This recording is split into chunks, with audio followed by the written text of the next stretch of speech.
Welcome back, Aluxers! In today's video, we're talking about one of the biggest and most unexpected media sensations of the past couple of years. You've definitely heard about it. You may be one of its 350 million and growing players, or maybe your kid relatives talk about how much they love it and show you its famous celebration dances. You may have figured it's just a fun kids game that grown-ups don't need to pay attention to. If that's what you think, then think again. The runaway success that is Fortnite has been breaking records. The world's biggest companies and media franchises have caught on to this and are spending big bucks on advertising tie-ins. Some people are even pointing to it as the future of online media. In 2.5 years since its release by Epic Games, Fortnite has been making serious waves. And if you stay with us through the video until the end, we'll talk you through the reasons behind this. So let's get straight to it and find out how Fortnite is winning the new media. Welcome to Alux.com, the place where future billionaires come to get inspired. If you're not subscribed yet, you're missing out. Fun gaming that appeals to non-gamers too. In case you don't know what it is and are too embarrassed to ask your kid, nephew, niece, or younger cousin, here's Fortnite in a nutshell. It's a shooter game in which you battle zombies, known in the game as husks, and build safe havens or forts to protect yourself. In the most popular version, Battle Royale, you fight it out with 100 other players down to the last player standing. Constructing forts lets players get creative, and the fun, immersive world is definitely a part of its success. Also worth noting is it takes itself less seriously than most other multiplayer shooter games, and is even kinda goofy at times. This is something that appeals to players who aren't usually that into gaming and makes it more inclusive. 35% of its players are female. It may not seem that high, but it's the highest known figure for a shooter game. And it's not just about playing, it's also about watching. When your avatar is killed off, you get to watch the rest of the game from the perspective of the player who killed you, and then the character who killed them. Meaning that as the game progresses, you're watching better and better players and pick up skills and strategies from them. And it all gets you interacting. It's social media too. So you exchange comments with other players, but it doesn't end there. Players spend hours in the lobby hanging out virtually with their friends from the real world or making new ones, pretty much like on a social networking site. In fact, for teens and tweens, or to be a bit more precise, 10 to 17-year-olds, it's become the go-to place for socializing.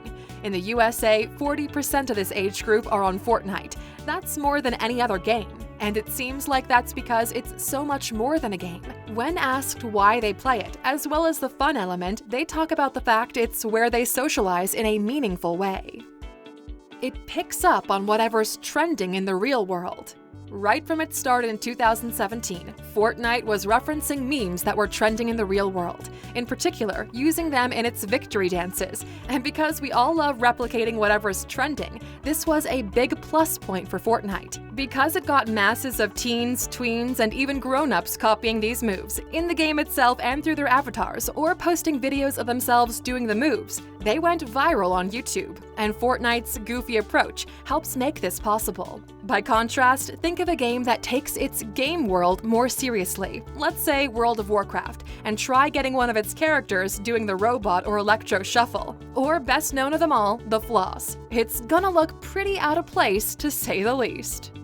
It's constantly changing and always relevant to the real world. The world of Fortnite isn't just a rich, immersive world, it's a world that's constantly getting updated with new storylines, geography, costumes, weapons, and options for players to emote. Some costumes, or skins as they're known in the game, are free. Others can be bought with in-game currencies that you can convert from real-world currencies, and some prized skins can only be earned with points. In other words, Fortnite created its own in-game status symbols, which players do get excited about. Whenever there are changes to the Fortnite world or storyline, fans get talking about them just like they talk about what's going on in their favorite series. And the fact that things are constantly changing also opens up the possibility of tie-ins with real-world companies and franchises. More on that later in the video. It avoids some of social media's downfalls. Now that social media has been huge for well over a decade, we're very aware of the negative side of it. how we hide behind filters and avoid presenting an authentic version of ourselves, or how we constantly judge each other for how we look or present ourselves. Well, it seems that Fortnite is doing a great job of getting around some of these problems. The fact that it's kind of goofy lets us celebrate our quirky side without running the risk of being judged. And in the Battle Royale version of the game, only one person out of 100 wins. The chances are you're going to lose anyway, so there's no pressure to come out victorious. The result is Fortnite has had heaps of praise thrown onto it as a way forward for social media. Let's listen to what John Penn has to say. He's the CEO of the National Research Group, a leading strategy firm in tech and entertainment. It's a competitive game that fosters deep community. It's an immersive experience centered around a lasting social connection. It's a playground to be anybody, yet it's where we can be our true, authentic selves. Try and beat that, Instagram and Facebook. The free-to-play business model. Unlike many other multiplayer online games, Fortnite uses the free-to-play business model. Yes, you can get the full playing experience at no cost, but you also have the option of spending money on in-game goods, like skins or equipment, or on enabling your avatar to do victory dances. This approach makes it more accessible than many other multiplayer shooter games, as does the fact it's available on all iOS and Android as well as all major consoles. And using the freemium model that's common with apps and applying it to a multiplayer shooter game has definitely paid off. 70% of Fortnite players have made in-game purchases, with an average spend of $85. Fortnite made $1.2 billion in its first year. Other multiplayer games have hit the billion-dollar mark in this timeframe too, but Fortnite is the only one that's free to play. Now that we've looked at a few factors behind Fortnite's runaway success, let's ask the big question. Just how popular is Fortnite? Since getting $1.2 billion in revenue in its first 10 months, Fortnite's gone from strength to strength and shows no sign of slowing down. And the numbers are huge. In June 2019, 40% of Americans between 10 and 17 were playing it.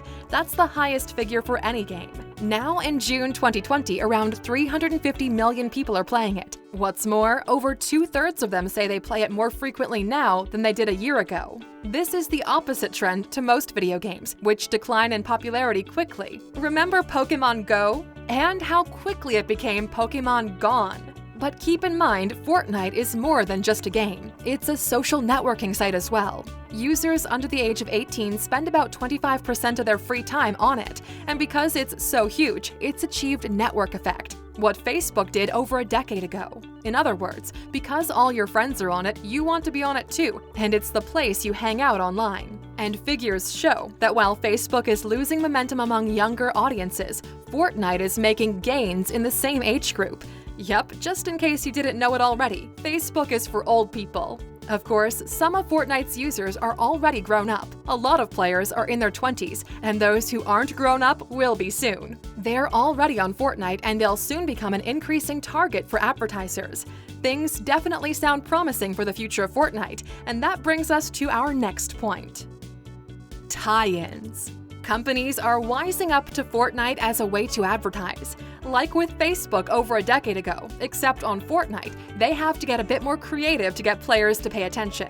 Yes, whatever they're promoting doesn't appear as a sponsored ad or banner, it appears as something players can use in the Fortnite game world. It's been used to advertise movies, a case in point being the Marvel tie-ins. Players have been able to collect Infinity Stones and become Marvel bad guy Thanos, or collect iconic weapons from the franchise like Captain America's shield. There have also been tie-ins with the John Wick movies and with the world of sports. During the 2018 Soccer World Cup, players could get soccer skins, which were a huge success. A few months later, the NFL followed suit, and sports goods have gotten in on the action too, like with a tie-in with Nike's Jordan Jumpman, where players use the shoes to do all kinds of tasks involving jumping and scaling steep slopes, and the possibilities are getting better and better. Streaming concerts. In early 2019, Marshmello performed a concert on Fortnite. Maybe you're thinking a live stream on YouTube would have done the better job. Well, the concert took place on a virtual meadow located on the Fortnite map. It attracted 10 million participants who could dress up and emote during the performance. Yep, you can't do that on YouTube. But millions more did catch the event later on YouTube and Twitch, which just goes to show us that there isn't much in terms of media that Fortnite can't do. It's created its own stars.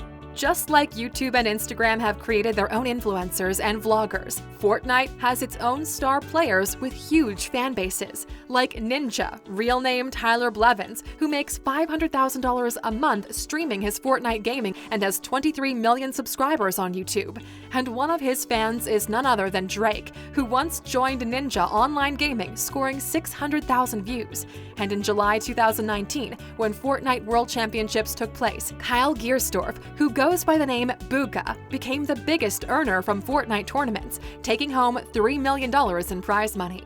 So how much money does Fortnite make? No surprise that Fortnite has been making its creators, Epic Games, seriously big bucks. In June 2019, it was generating $200 million a month in revenue from the sale of season passes, digital goods, and victory dances. It's unquestionably the world's biggest game right now in terms of player numbers and revenue, and there are no signs of that changing anytime soon.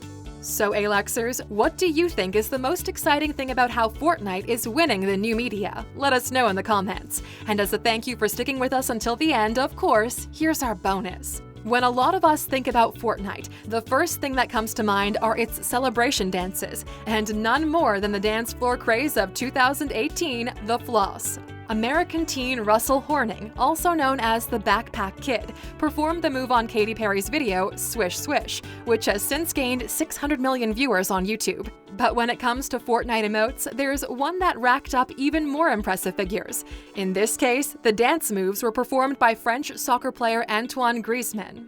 In the final of the 2018 World Cup, Griezmann scored off a penalty kick for France and helped his team beat Croatia and become world soccer champions. Griezmann celebrated his goal with some serious leg swinging by doing the Fortnite emote known as Take the L. It's estimated that worldwide, 1.1 billion people were watching the match. As far as we know, that makes it the single most widely viewed Fortnite dance at any one moment in time. Thank you for spending some time with us, Aluxers. Make sure to like and subscribe so you never miss another video. We also handpicked these videos, which we recommend you watch next. You can talk to us on all social medias or ask a question on our website, Alux.com. Thank you for being an Aluxer, and we'll see you back tomorrow.